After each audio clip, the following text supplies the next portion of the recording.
12 дугаар бүлэг. Шинэлийн бүлгэмийн ард сүрлэг цастуул сүндэрлэн, ориглон жилийн 4 улирал засаар орчигдсан байдаг. Уулын оройд шинэлэн бүлгэмийн Финсушин эдлэн бий. Энэ нэр нь салхиц цагаан уул гэсэн утгатай. Эдлэн тэнч амьдардаггүй. Зөвхөн тулааны эрдэм бясалгах үед л ашигладаг байлаа. Шифу намайг тулааны эрдэм сургаж эхэлсэн тул бэлтгэлээ тэнд хийхээр болов. Уулын оройн агаар бясалгалд илүү тохиромжтой гэж тэр хэлсэн юм. Гэхдээ уулан давирна гэдэг миний хувьд өөрөө том сорилт байлаа. Хагас сарын турш хичнээн хичээсэн ч Шанзы нэг ч удаа орилт хүрч чадсангүй. Хинхтэй уулын тал хүрээд л цастай суучихна. Тэгээд дахиж босхгүй. Шифу тэгэх болгонд нь хацрын чимхэж Шанзыг ширтэнэ. Би харин юу ч ойлгоогүй мэт түүн рүү ширцээр сууна. Эцэст нь намайг уулнаас үрж бодог хүн дандаа л Шифу байлаа. Нэг удаа Шифу бүр их урлав. Тэр хацрыг минь чанга чимхэд "Чи зориуд ингэж байгаа юм шүү. Би чамайг сургаж байна уу? Эсвэл чи намайг сургаж байна уу? Өнөөдөр би чамайг үрч буухгүй. Өөрөө бууж чадвал буу. Чадахгүй бол эндээ суугаад бай" гэв. Ингэж хэлчихэд тэр явж одлоо. Шанзы дуулууртайгаар үд дундаас орой болтол тэндээ сув. Удалгүй сар уулын дээгүүр өндөрт хөрч эхлэв. Үлсэж байлаа.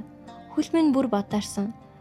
Сар нэг уулын цаана мандаж дараа нь улам өндөрт хөрсөөр эцэст нь тэнгэрт тод гэрэл цацруулан тогтов. Шанзы нүдэн анаад унтахыг хүсв. Яг хэвтэх гэж байтал хэн нэгэн намайг өргөж авлаа. "Тэнэг минь." Тэр хараалах зураа нуруунд ирэх засыг минь гүв. Би үнэрлэв. Шифигийн үнэр байлаа. Дулаахан, цэвэрхэн, яг л өглөөний нарны анхны туяа шиг. Шанзы өөрөө ирэхгүй түүний мөрнөөс тэврв. Толгоогоо хүзүүнд нь зөөлөн алаа. "Шифу, үнэхээр хүйтэн байна." "Хүйтэн байвал яах ёстой юм? Босоод өөрөө алхаж буухаа мэддэггүй юм уу?" Эхлээд явхад хитрхи ядарсан. Дараа нь хитрхи өссөн. Тэгээд Шифу энд сууж бай гэсэн. Шифу удаан хугацаанд дуугүй байлаа. Эцэст нь инээгээд "Чи одоо их дуулууртай болжээ" гэв. Шанзы нүдээ үл ялэг анан Шифу намайг заавал эргэж ирээд аавна гэдгийг мэдэж байсан юм. Дахиж ингэж бэлтгэл хийж болохгүй юу гэж аяархан хэлв. Шифу хариулсан эсхийг Шанзы сонссонгүй. Удалгүй олон хүний дуу чимээнд хүрв. Тэдний нэг нь сөнг холоогоор "Золгомжлогч, энэ удаа та хитрхи бодлогогүй байлаа. 5-6 настай жаахан охиныг уулан дээр ганцаарнг нь орхитдог нь юу вэ? Ханаа төрхөн чи яах вэ?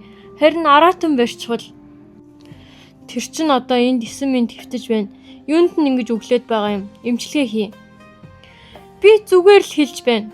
Хэрэг өвдөж бэртвэл хамгийн их санаа зовх хүн нь та өөрөө биз дээ." "Хэн санаа зовх юм? Яв. Дахиж эмчлүүлэхгүй. Чи дэндүү их ярьж байна."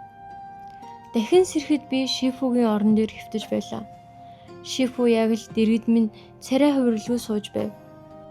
Намайг сэрэхэд тэр духан дээр минь гараа тавилаа. Хэсэг чимээгүй байснаа гараа татав. Дараа нь толгоогоо өөр тийш нь эргүүлээд "Үнэхээр бүтлгүй юм.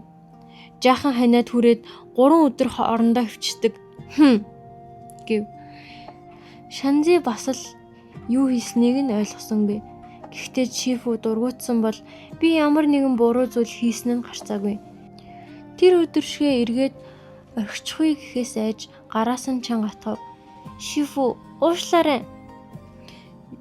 Чи юу ойлгож байгаа юм?" Тэр үгээг үтээсэнгүй. Шүдээ зуугаад дахин нүрээ буруулав. "Би чинь дэндүү сул байна. Эдгэрснийхаа дараа эхлээд бусадтайгаа хамт суур тулааны эрдэм сур. Хожим өөрөө уулан давирч чаддаг болсон цагт энд ирж бэлтгэлээ хийнэ." Ингээд тэр гараа судлахыг оролдов. Шанзы тавьсангүй. Шифу баг зэрэг уурлаж "Яах гэж гараас минь зуураад байгаа юм? Шифу, намайг битгий хай. Намайг ганцаараа минь бүү орхи. Хүүтэн өлсөн хിവэр бүү үлдээ." Шифугийн царай хачин болж хувирлаа. Ам нь хэд хөдөлсөн ч хэсэг хугацааны дараа л "Зоо, дахиж чамайг ганцаараа бичэн орхихгүй" гэв. Тэр хэсэг азнав. Дараа нь дургүйхан эргэж хасэрийг минь чимхэд дахиж ингэж өрөвдмөр царай гаргаж болохгүй. Тэр ичмэр жүжигч битгий давтаад бай гэв. Шипу хит чанга чимгсэн тул өвцөндөө нулимс минь өөрийн ирэхгүй урсав. Шанзы үнэхээр гомдлоо. Ямар буруу зүйл хийснээ ойлгохгүй байхад Шифу яагаад ингэж уурлаад байгааг мэдсэнгүй. Шифу намайг хатгсан гар нь суларлаа. Шифу ихэд ядарсан мэт санаа алдан өөртөө өгсдийн ертөнцөд Тэнгэрийн ертөнцөд чи ийм байсан бол би чамайг дашуурдаж зүрхлэхгүй юм байна гэж бовтнов. Тэр орлоо бухимдан өшгөлж шүдээ зуугаад Гэхдээ би чамайг зүгээр л дээрсгэж болох үед чи заавал жүжиглэх юм. Чи жүжиглээд байгаа үсттэй гэв. Тэр өдрөөс хойш Шифу намайг уулан дээр дахиж орхихгүй гэхээс ихэд айдаг болов. Тиймээс би шинэлэн бүлгэмийнхтэй хамт маш шаргуу бэлтгэл хийж Шифугийн нэрлдэг сур тулааны урдмыг сурлаа. 8 настай байхдаа би эцэст нь уулын оргилд өөрөө гарч чаддаг болов. Тэр үеэс л хойш Шифу бид хоёр Финсвэшн эдлэнд суурьшлаа. Гэхдээ тэр надад өөр зүйл нэг их заасангүй. Зүгээр л нэг сэлэм өгч цээжлэхэд дэндүү хэцүү хідэн томьёо хэлж өгнө. Шифу намайг тэнэг гэж үзэн дургуутсдаг байлаа. Тэгээд өөрийгөө тавшруулахын тулд чи одоо жаахан байна гэж хэлдэг. Гэвч нүд ирэмхийн зуур 5 жил өнгөрөв. Би 13 настай, Шифу 16 настай болов. Тэр мөрөн дээр минь алгадаад эцэст нь хит их мартхуун шул уучхаар ийм тэнэг болдог юм байна гэж хүлээн шөөрөв. Түүний дууны өнгнөөс баяртай хэлвүү, дургүй хэлвүү гэдгийг би огт ойлгосонгүй. Гэхдээ Шифу угаас ойлгоход хэцүү зүйл ярьдаг хүн. Би ч тасчихсан байлаа. Өнөөдөр бид хэрэгтэй зүйлсээ нөөцлөхөөр уулнаас бууж шинэлийн бүлгэмд очисон өдөр байв. Тэнд би нэг хачин зүйл сонслоо. Тухайн үед асууд зүрхлээгүй. Харин одоо бид хоёулахнаа үлдсэн болохоор сэтгэлээ барилгүй асуув. Шифу, бид хоёр зөгцөн бясалгал хамт хийдэг юм уу? Тэр үед Шифу цай ууж байлаа. Миний асуултыг сонсоод цайгаа амнаасаа засчихв. Тэгээд толгоогоо өргөн над руу харав. Чихэн тайлбарлахын аргагүй улаасан байлаа. Чи энэ үгийг хаанаас сонссон юм? Өнөөдөр хоол хүнс авахаар очиход нэг бөөн хүмүүс цуглчихсан байсан. Тэгээд бид хоёр яагаад дандаа эдлэнд байдаг талаар ярьж байсан. Өдөр бүр, шөнө бүр зогсолтгүй, амралтгүй зогцон бясалгал хийдэг хэмээн хэлж байсан. Шифугийн ам хөдлөлөө. Тэр өдөр бүр, шөнө бүр зогсолтгүй, амралтгүй гэсэн үгийг 2 ч удаа давтав. Дараа нь тухан дээрээ гараа тавьж удаан өрөв. Энэ уулын оройд сүнслэг эрчим хангалттай байдаг. Бид зүгээр л энгийн бясалгал хийдэг. Үгүй ээ. Чи хитрхи тэнэг бодлоор бясалгаж чаддаггүй. Сүнслэг эрчмийг бүхэлд нь би өөрөө сорж, биедээ шингээдэг. Эн чинь нэг л биш ээ. Шанзы толгоогоо майжаад Шифу, тэр хүмүүс зөгцөн бясалгал гэдэг нь хүчээ нэмэгдүүлэхэд үнэхээр сайн арга гэж хэлсэн. Өөр аргаас ялгаатай амархан, хурдан үр дүн ч гэсэн их гин. Бид хоёр тушаад үзэх үү? Гэв. Шифу аягаа ширээн дээр зөөлөн тавив. Өрөөнөөс гарч явахдаа энэ арга бид хоёрт тохирохгүй. Надад уулын бэлд хийх ажил байна. Чи 2 сарын өмнө заалгасан зүйлсээ чэжил гэв. Хожим сонсоход тэр өдөр бүлгэмийн хүмүүсийг Шифу ёстой сайн зодсон гин. Тэр өдөр би бас нэгэн чөтгөртэй таарсан юм. Би жирийн хүмүүсийг харж чаддаггүй зүйлсийг харж чаддаг байлаа. Энэ чадвар Шифугийн заасан зүйлсийг сурч ихснээс хойш би болсон болтой. Эхэндээ би түүний заасан зүйлсийг нэг их хэрэгтэй гэж боддгоо байв. Харин тэр өдөр ямар хэрэгтэйг нь ойлголоо. Учир нь эдлэнгийн арын хашаанд сандарсан царайтай аврах том хүний ертөнцийн сүнс гүйж орж ирсэн байлаа. Тэр дахиануудын дэргэд чичирч зогсно. Түүнийг хараад л би өөрийн ирэхгүй мартхуун шүлийг төсөөлөв. Аманд минь шүлс цугларлаа. Би чөтгөр алах сэлмээ суулав. Өнөөх царайлаг хүний ертөнцийн сүнс гинэт өвдөг сүвдэв. Тэгээд над руу мөлхөн ирж газар гуравтаа тухайн мөргөн сайн охин надад туслаач гэв.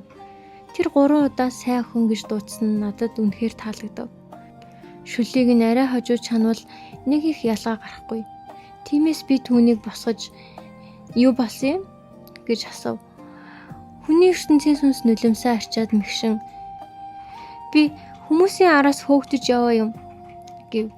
Тэр чөтгөр намайг түүний жинхэнэ төрхийг харж чаддаг гэдгийг мэдээгүй болтой. Би толгоогоо төглөө. Сайхан зүйл олбол шипүг эртэл нь хадгалж байгаад дараа нь хоол хийх хэрэгтэй гэж бодсоор тэгвэл орж төрнөөгт миний шипү маш чадварлаг. Тэр ирмэгц чамд заавал туслана гэв. Шүн дүнд болж байхад шипү босож ирлээ. Би болсон явдлыг тайлбарлаж амжаагүй байтал тэр танхимд орж ирээд хөмсгөө зангидан "Чи энд юу авчирчихсан юм?" гэж асуулаа. Намайг юм хэлэхээс өмнө гомцсон царайтай өнөөх хүний ертөнцийн сүнс гарч ирэв. Тэр шипүүд яслан бүхийж намайг Намфей гэдэг. Өнөөдөр танд төвөг утсан дуушлаарай. Гэхдээ өөр арга байсангүй. Тэр үгээ дуусгалгүй байхад шифу нэг хөмсгөө өргөд ястайхан инээмсэглэв. Тэр над дээр ирж хацрыг минь чимхлээ. Намфей гинэ. Чи жайхтар юм авчирдаг болж дээ. Шифугийн хацар чимэгтэн бараг зуршил болсон байв. Би эсэргүүцэлгүй гарынхын хөдөлгөөнийг даган түүн рүү бүхийж чихэнд нь "Шифу, хүний ертөнцийн сүнс их тижээлтэй шүү" гэж шивнэв. Би арай чанга хэлчихсэн болтой. Өнөөх хүний ертөнцийн сүнс тэр дороо хийж хид амьсгаа аваад газар суулаа. Чи чинь сайн охин биш юм байна. Тэр бид хоёрыг айсан харцаар ээлжлэн ширтэв. Шифу нэг хөмсгөө өргөж миний толгойг илээд "Яах вэ? Чи ядаж нэг удаа ухаан гаргажээ. Гэхдээ тэр хүний ертөнцийн сүнс рүү харснаа уруулаа үл ялэг морилгов. 1000 жилийн ургамлын охийг идэх нь биеийн энэ чанарт сүрэг. Бид хоёр жирийн хүмүүс биш. Түүнийг явуулсан дээр Шанзын мэл гайхаж Шифугийн хансунаас хатгав. Хашааны дахианууч хөвшөрчсөн рүү дээ. Бүгд хөгшин. Тэгвэл нэг дахиан ядлал идэж болно. Гэхдээ Шанзын үнэхээр дургүй байлаа. Гэхдээ Шифуг сүрэх шалтгаан олсонгүй. Толгоогоо мэжээд түүн рүү гомдолтой ширтэв. Шифу над руу харлгүй. Хүний ертөнцийн сүнс рүү "Ирсэн газар руугаа буц. Эс бөгөөс энэ охин чамайг идчихвэл би тоохгүй" гэв. Шанзын шүдээ 100 түүн рүү дайраад нэг хазчмаар санагдав. Гэхдээ гадна намайг алах гэж байгаа хүмүүс байна. Тэд намайг бариад шүл хийх гэж байна. Хүний ертөнцийн сүнс газар суун нулимсаа арчив. Би олон хоног зүгтлаа. Үнэхээр туйлчглаа. Шифугийн хоолой өндөрсөв. Миний шинэлэн бүлэгмийн ууланд хин ингэж ухаж төнхнөх зориг гаргаж байна. Шанзы толгоогоо өргөв. Шифу хэсэг бодсноо. За яах вэ? Энэ залуу ноён чинь дэндүү зөөлөн сэтгэлтэй юм. Намфей, энэ эдлэнд 3 хоног нуугдах зөвшөөрлөө гэв. Шанзы хүний ертөнцийн сүнснээс нүд салгасангүй. Шифу нүдийг минь гараараа таглаад намайг өрөөндөө чирч оруулав. Идэж болохгүй гэсэн бол идэж болохгүй. Өнөөдөр их ядарлаа. Алив мөр масажл. Би Шифугийн тушаалыг дагаж тассан байсан ч өнөөдөр ихэд дургүй өрөв. Шифу, хүний ертөнцийн дахианы шүл үнэхээр тижээлтэй шүү. За, дараа өдөр тоогоочд чамд нэг сагс хүн оролт өгье. Тижээлтэй юм идэх дуртай юм бол сайн тижээл аваг. Гэхдээ тэр чинь 1000 жилийн хүний ертөнцийн сүн шүү дээ. Идвэл бидний ян инээр сүрэг. Ямар ч тач Шифу намайг хүний ертөнцийн сүнсийг идүүлэхгүй нь тодорхой болов. Би ихэд гомдож Шифугийн мөрийг масажлсангүй. Шууд өрөөндөө орчхов. Сарны гэрэл өрөөнд тусаж байлаа. Би орон дээрээ хөргөөсөөр байтал огт удаж чадсангүй. Толгойд минь хүний ертөнцийн сүнс их дахиа хоёр хамт байгаагаар төсөөлөгдөх дур зураг эргэлдэнэ. Гэтэл гинэт нэг санаа цахилгаан мэт харван орж ирэв. Уулын бэлтгэх бүлгмийнхэн зохицон бясалгал гэдэг нь хүчээ маш хурдан нэмэгдүүлэх арга гэж хэлж байсан. Харин Шифу тэр аргыг бит хоёр тохирохгүй гэсэн. Өнөөх хүний ертөнцийн сүнс ийм сайхан сүнс болсон нь лавтай бясалгалтай холбоотой. Тэгвэл би түүнтэй зохицсон бясалгал хийчихвэл яасан юм бэ? Өдөр бүр, шөнө бүр зогсолтгүй, амралтгүй. 10 орчим хоног ингэхэд л миний чадвар шууд дахина. Тэгээд Шифу намайг дахиж тэнэг гэж хэлэхгүй. Ингэж бодох тусам би Шифугийн хэлдэг шиг нэг их тэнэг биш юм байна гэж бодогдов. Үүндээ би нэлээд тухайнтай юм байна. Маргааш нь яагаад ч юм Шифу дахиад уулын бил рүү явчихсан байлаа. Би хүний ертөнцийн сүнсийг удаан хайсны эцэст түлээ хагалдаг өрөөнд нуугдаж байхад нь боллоо. Намайг харамгацаа царайн цонхив. Үгүй, намайг битгээд. Би юу ч хийж чадна. Юу ч хийж чадна шүү. Түүний энэ үнгийг сонсоод би шууд инээлээ. Сайн. Тэгвэл зохицон бясалгал хийцгээе. Хүний ертөнцийн сүнсний царай тэр дороо зарцав. Цонхисэн нүүр нь улаажээ. Би дандаа ариун бясалгал хийж ирсэн. Би яаж хийхийг мэдэхгүй. Шанзы хөмсгөө зангидлаа. Энэ хүний ертөнцийн сүнсийг итгэхээс өөрөөр ашигтай юм юус алга шиг санагдав. Тэр толгоогоо өргөн над руу хялам хийв. Миний юу ядаж байгааг ойлгосон бололтой. Улаасан нүүрнээс нь хүүтэн үлс урсав. Гэхдээ ерөнхийд нь яаж хийхийг мэднэ. Хэрв. Тэр улам мөвшин уйлав. Өрөвдмөр харагдана. Хэрв чи үнэхээр хэрэгтэй гэж байгаа бол хамт туршиж үзэхэд бэлэн байна. Тэгвэл эхлээд энд туршицгаая. Хүний ертөнцийн сүнсний царай дахин цав. Энд үү? Танхимд хийх үү? Танхимд? Тэр дахиад л мэл гайхав. Шанзы уурлан тэгвэл хаана хийхийг чи өөрөө хэлээч. Тэр сандарч эн чин өрөөнд хийхэд илүү тохиромжтой. Миний өрөө хэтэрхий жижиг байлаа. Бясалгал хийх зайч алга. Би хэсэг бодоод Шифугийн өрөө хамгийн тохиромжтой гэж шийдэв. Өргөн, том, агаарч сайхан. Бясалгалын үеэр ямар нэгэн зүйл буруу болвол Шифу эргэж ирээд мэдчихнэ. Ингээд би түүнийг Шифугийн өрөөнд авч орлоо. Би болон хүний ертөнцийн сүнс. Шифугийн ширээний дэргэд нэлээд удаан суув. Би яаж бясалгахыг мэдэхгүй тул зүгээр л түүн рүү ширтэнэ. Тэр юу бодож байгааг би мэдэхгүй. Гэхдээ галзуурах гэж байгаа хүн шиг харагдана. Биеийн чичирч нүүр нь улаасан байлаа. Ингэж байгааг нь харахад бясалгалын зөв төлөвтөө орж байгаа нь лавтай. Тийм ээ. Биш түүнийг дуурайн чичирч нүрээ улаах гэж хичээлээ. Хүний ертөнцийн сүнс чи юу игээд байгаа юм? Чамайг дуурайж байна шүү дээ. Шанзын нүдээ ирмээд яаж эхлэх юм гэж асуув. Тэр чичирсэн хуруугаараа Шифугийн том зүүлэн орлоо зав. Тэндээс би очиж орон дээр суулаа. Тэгээд хүний ертөнцийн сүнсч бас орон дээр ирж миний хажууд суулаа. Толгоогоо гудаалгав. Тэгээд эхлээд хувцас тайлдаг бах. Шифу нэг удаа надад бусдын өмнө дур мэдэн хувцас тайлж болохгүй гэж хэлж байсан санаанд оров. Гэхдээ тулааны эрдмийг хөнгөн хуймгаа авч үзэж болохгүй гэж бас хэлж байсан. Би эргэлцсэн ч эцэст нь дуулууртайгаар гадуур хувцас тайлав. Тэгээд хүний ертөнцийн сүнсч хувцас нэг нэгээр нь тайлж эхлэв. Толгоогоо улам гудаалган бараг сонсогдохгүй дуугаар үргэлжлүүл цааш нь бас тайл. Би ч дуулууртайгаар хувцас тайлсаар түүний бүх хувцас тайлахыг хүлээв. Гэтэл гэнэт хүний ертөнцийн сүнсний нүрнээс цус урсаж эхлэв. Би ихэд зочин нүрийг нь барьж үзлээ. Хамраас нь цус гарч байлаа.